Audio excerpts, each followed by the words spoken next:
Subscribe my channel if you like video.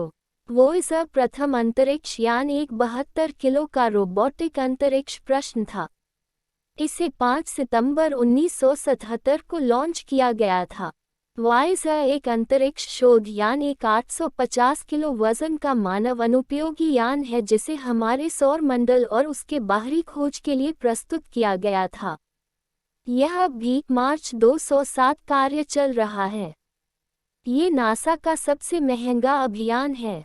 इस यान ने गुरु और शनि ग्रह की यात्रा की है और यह यान इन महाकाय संकेतों के चंद्रमाओं की तस्वीरों वाला पहला शोध यान है।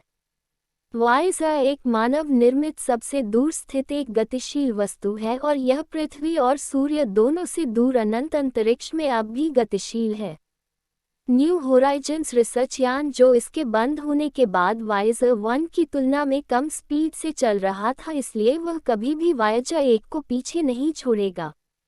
ये यान 12 अगस्त 2006 के दिन वॉयेजर सूर्य से लगभग 14.96 बाय 109 किलोमीटर की दूरी पर स्थित था और इस तरह वह हीलियोशेक भाग में पहुंच गया। ये टर्मिनेशन शॉक सीमा को पार कर चुका है। ये वह सीमा है जहां सूर्य का गुरुत्व प्रभाव समाप्त हो जाता है और अंतरिक्ष गोलीय अंतरिक्ष प्रभाव प्रारंभ हो जाता है। यदि वॉयेजर एक हीलियोपाज को पार करने के बाद भी कार्यशील रहता है तो उत्पाद को पहली बार खगोलीय माध्यम से सीधे मापे गए आंकड़े और दशा का पता चलता है। इस दूरी से वॉयेजर 1 से रवाना होकर पृथ्वी तक पहुंचने में 3 घंटे का समय लगता है। वॉयेजर 1 एक हाइपरबोलिक पथ पर जा रहा है। पैसेंजर सौर मंडल के गुरुत्व से बाहर जाने योग्य गति प्राप्त कर ली है। वॉयेजर 1 अब सौर मंडल में कभी नहीं आएगा। इसी स्थिति में पायोनियर 10, पायोनियर 1, वॉयेजर 2 भी हैं। वॉयेजर 1 का मूल और प्राथमिक अभियान लक्ष्य बृहस्पति और शनि ग्रह, उनके चंद्रमा और वलयों का निरीक्षण करना था।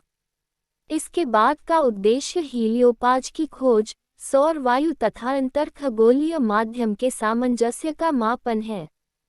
अंतर्खगोलीय माध्यम से यह हाइड्रोजन और हीलियम के मिश्रण का मिश्रण है जो अत्यंत कम घनत्व की स्थिति में सभी ब्रह्मांडों में फैला हुआ है। यात्रीयान दोनों रेडियोधर्मी विद्युत निर्माण यंत्र से चल रहे हैं और अपने निर्धारित जीवन काल से अधिक कार्य कर चुके हैं। इन यानों की ऊर्जा निर्माण क्षमता 2020 तक पृथ्वी तक निर्भरता में सक्षम बनाए रखने के लिए पर्याप्त है। वॉयेजर 1 को मेरिना अभियान के मेरिना 1 यान की तरह बनाया गया था। इसका निर्माण इस प्रकार किया गया था कि यह सिग्नल के गुरुत्वाकर्षण की सहायता से कम जंगल का प्रयोग कर यात्रा कर सके। इस तकनीक के तहत संकेत के गुरुत्वाकर्षण के प्रयोग से यान की गति में सुधार होता है। एक संयोग से इस यान के लॉन्च का समय महासाया के समय से मेल खा रहा था। सौर मंडल के ग्रह एक विशेष स्थिति में एक सरल रेखा में आ रहे थे। इस विशेष स्थिति के कारण पृथ्वी के चारों ओर महाकाय गैस पिंड गुरु, शनि, नेपच्यून और यूरेनस की यात्रा पर न्यूनतम जल का उपयोग किया जा सकता था। बाद में इस यान को महासाया पर भेजा जा सका। इस विशेष स्थिति के कारण यात्रा का समय भी 30 वर्ष से केवल 12 वर्ष रह गया था।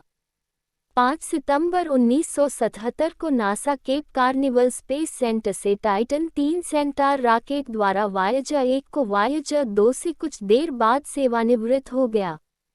वॉयेजर 1 को वॉयेजर 2 के बाद हटा दिया गया था, लेकिन इसके पथ वॉयेजर 2 की तुलना तेज कर दी गई थी, जिससे वह गुरु और शनि पर पहली बार पहुंच सके।